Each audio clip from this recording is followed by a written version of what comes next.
بسم اللہ الرحمن الرحیم۔ محترم دوستو،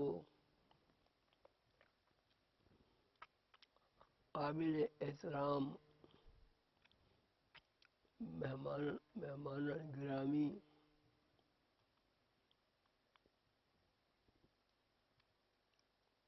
بہت زیادہ ذی احترام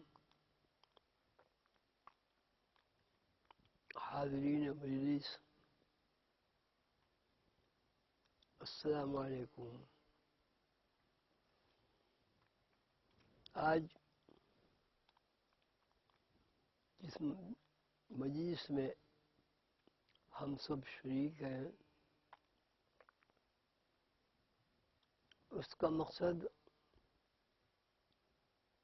یہ ہے کہ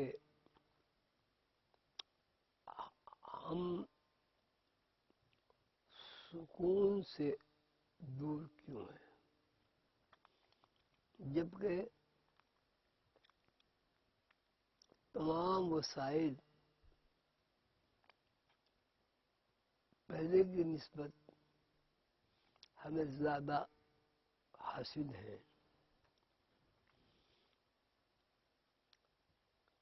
میں اپنی، آپ کی اور پوری نوع انسانی کی تاریخ پر نظر ڈالتا ہوں جو انسان کی تاریخ پیدائش کے بعد پہلے دن سے شروع ہوتی ہے۔ 10-12 سال تک بچہ خوش رہتا ہے اور اس کو تمام وسائل میسر ہوتے ہیں جو اس کی ضروریات زندگی کے لیے ضروری ہیں۔ پھر وہ بڑا ہوتا ہے، پڑھ لکھ لیتا ہے، کاروبار کرتا ہے، تو اس کی پریشانیاں شروع ہو جاتی ہیں۔ سوال یہ ہے کہ 20 سال تک اسے کوئی پریشانی لاحق نہیں ہوئی، 20 سال کے بعد جب وہ قابل تذکرہ ہو جاتا ہے، اس میں طاقت آ جاتی ہے، وہ کومل پھول کی بجائے ایک تناور درخت بن جاتا ہے، تو پریشانیوں کا دور شروع ہو جاتا ہے۔ پریشانیاں کسی بھی قسم کی ہوں، وہ پریشانی ہوتی ہے۔ بچوں کو پریشانی اس لیے نہیں ہوتی کہ ان کا ذہن صرف اور صرف ماں باپ کی طرف ہوتا ہے اور اپنا ذہن اپنی ذات کے لیے استعمال نہیں کرتے۔ دوسری صورت یہ ہے کہ بچوں کو جو وسائل مہیا ہوتے ہیں، اس میں بھی ماں باپ کا کوئی عمل دخل نہیں ہوتا۔ مثلا ماں کے پیٹ سے شروع ہو کر دودھ کے زمانے تک اور دودھ کے زمانے سے بلوغت تک،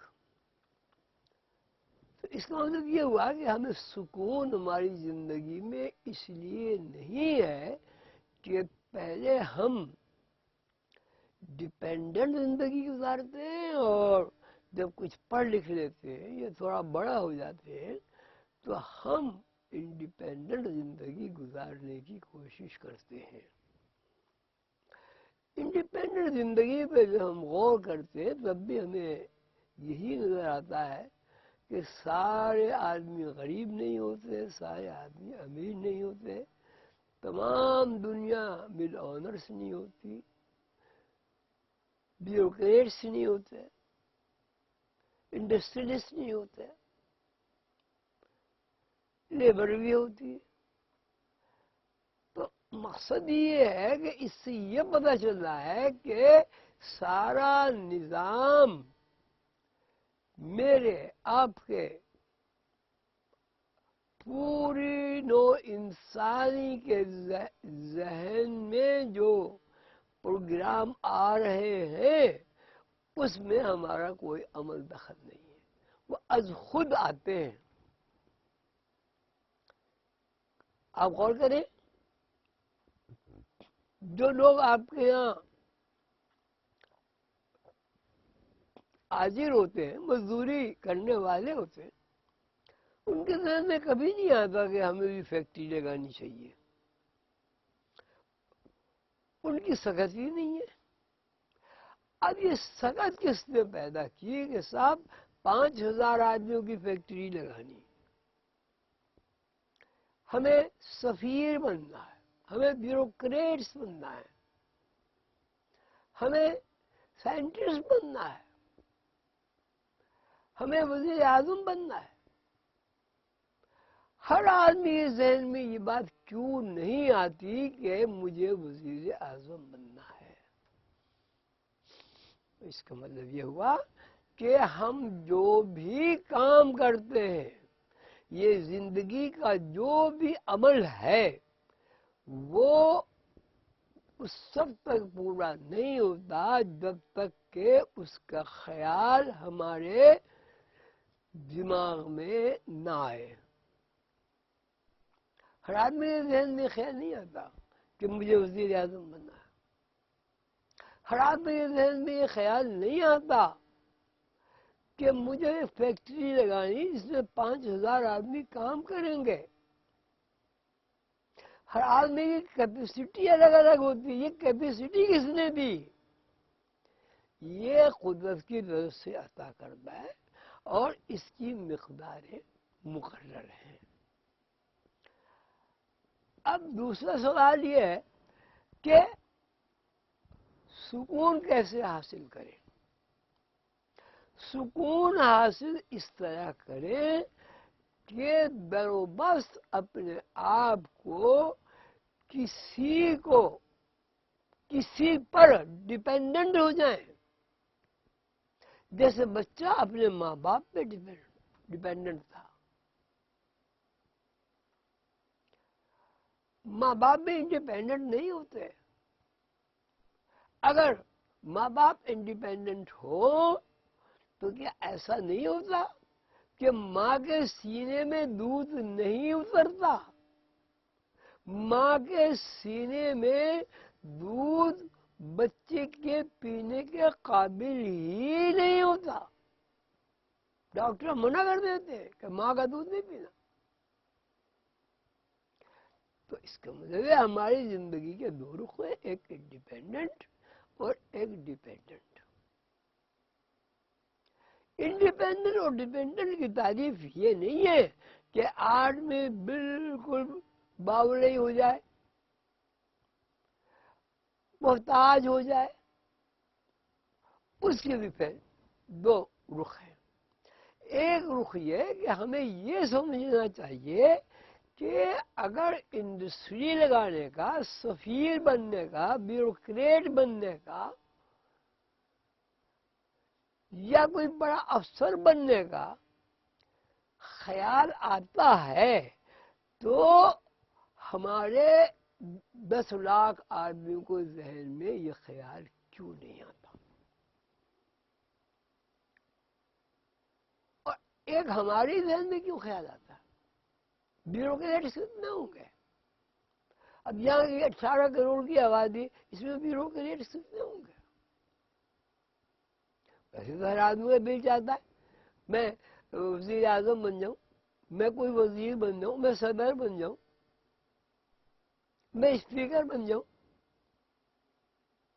لیکن اگر سارے آدمی کے ذہن میں یہ یکساں خیال آنا شروع ہو جائے اور سارے آدمی اسپیکر بننے کی جدوجہد اور کوشش میں لگ جائیں تو آپ ماشاءاللہ سب پڑھے لکھے انٹلیکچوئل ہیں، کیا نظام چلے گا؟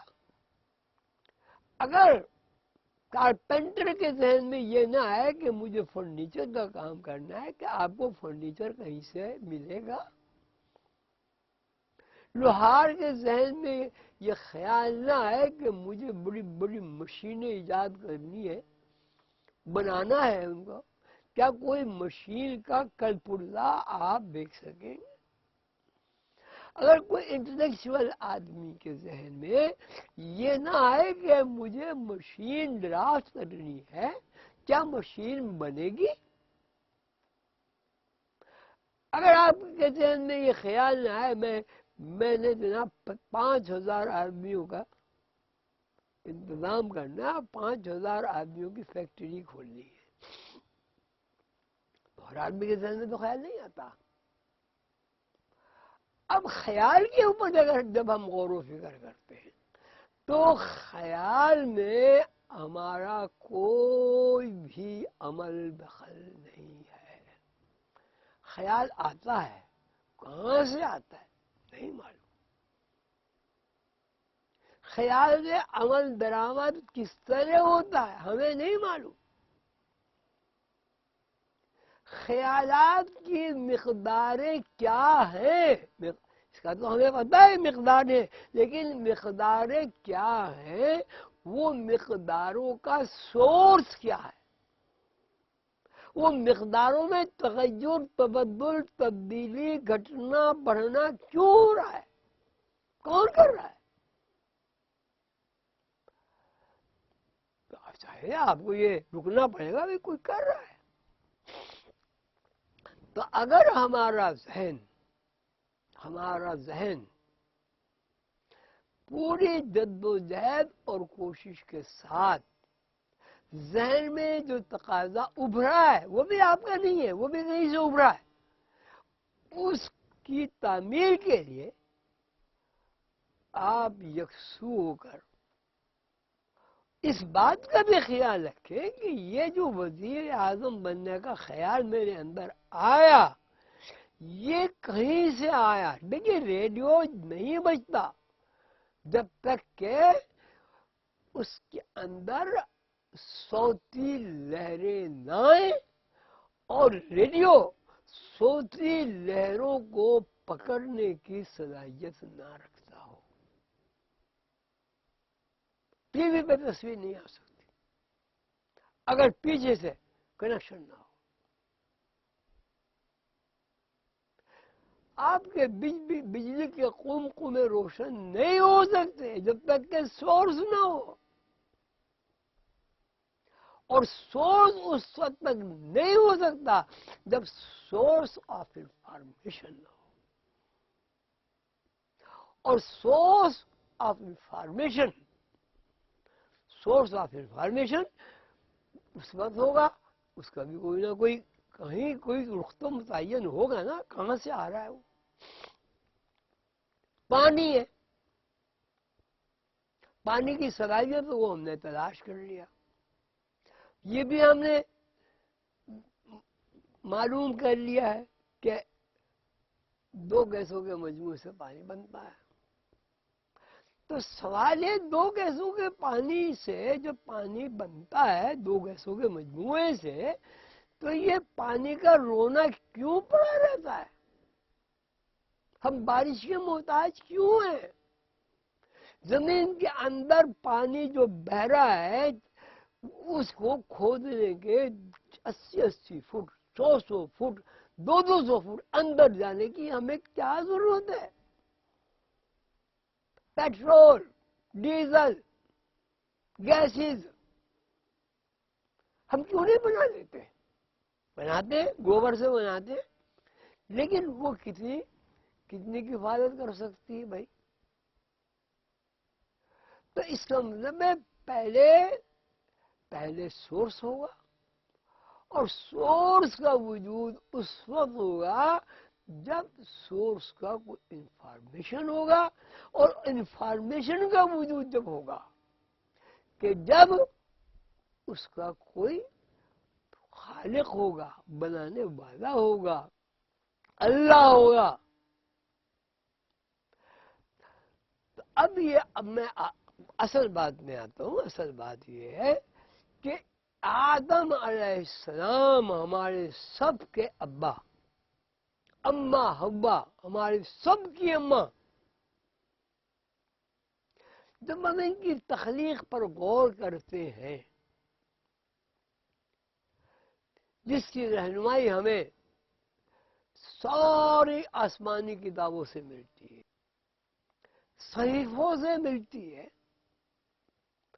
آخری کتاب قرآن مجید سے ملتی ہے، یہ ہمیں جو اطلاع مل رہی ہے اس کا سورس جو ہے وہ اللہ کے پیغمبر، اللہ کے میسنجر یا ہمارے ہیڈ ٹیچر ہیں.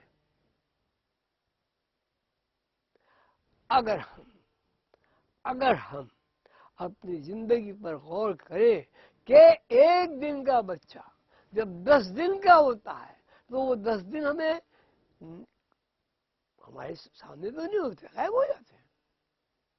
10 سال کا بچہ ہوتا ہے، 10 سال کہاں چلے جاتے ہیں؟ غائب ہو جاتے ہیں. جوانی آتی ہے، جوانی کے بعد بڑھاپا آتا ہے، بڑھاپے میں جوانی کہاں غائب ہو جاتی ہے، اور بڑھاپا بھی غائب ہو جاتا ہے. ہم کہاں سے آئے؟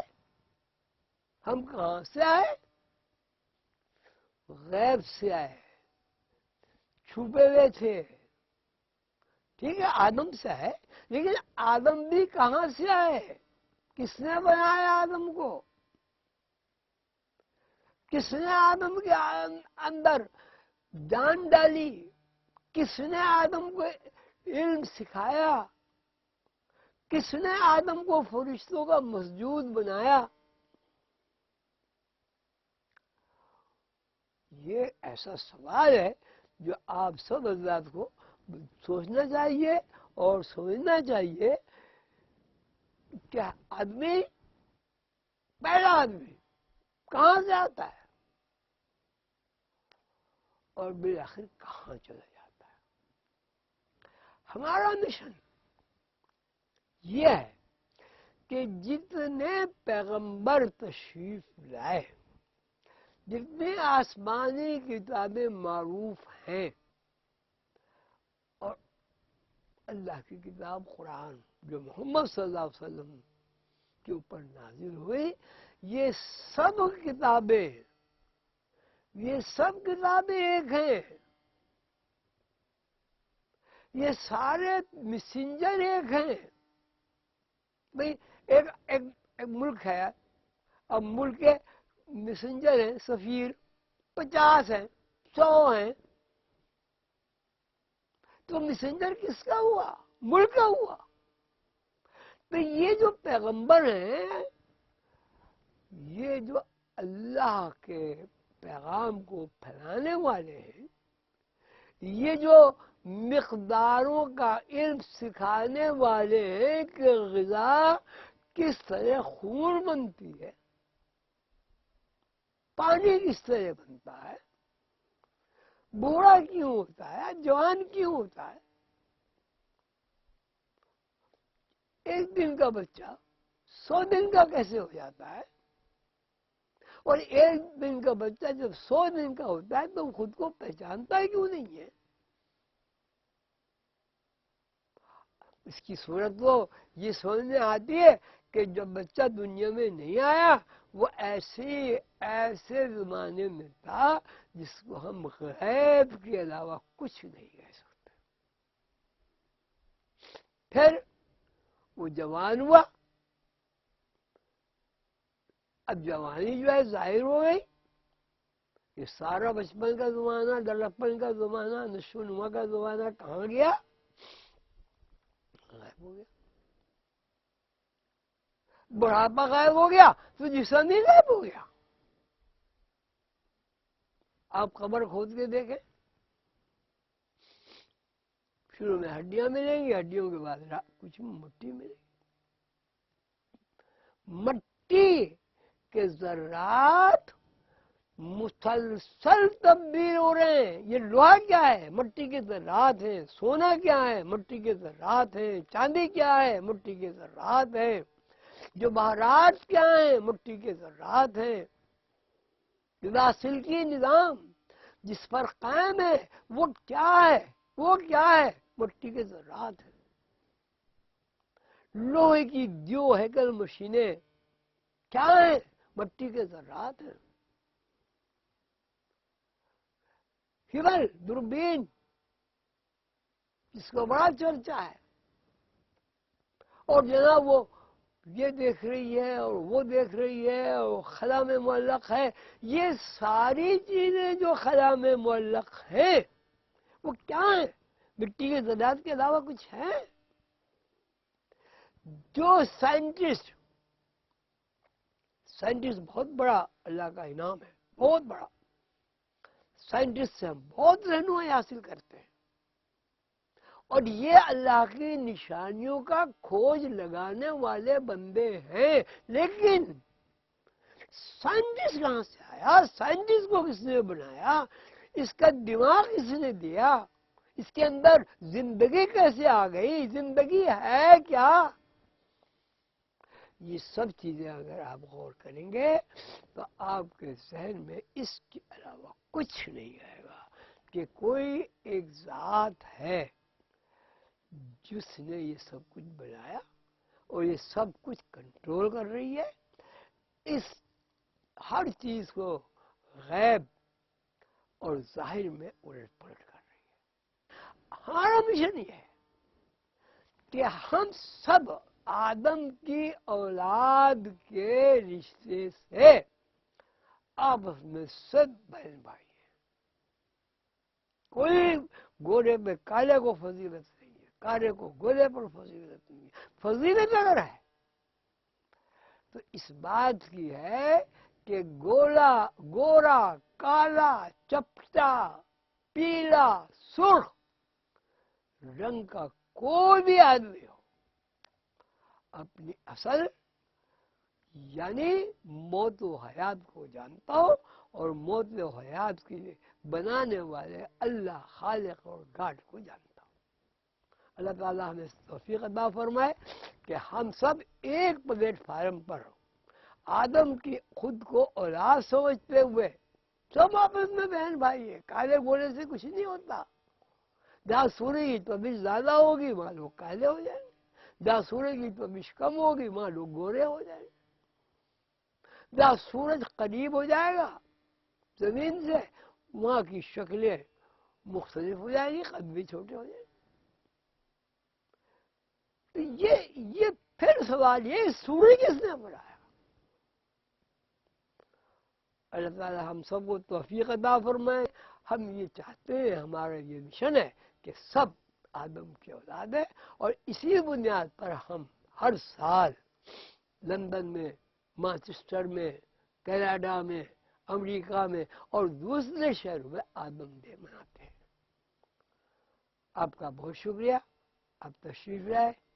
اللہ تعالیٰ مجھے اور آپ کو سب کو آپس میں بہن بھائیوں کی طرح رہنے کی توفیق عطا فرمائے. جو ہم اپنے لیے چاہیں اپنے بھائیوں کے لیے چاہیں.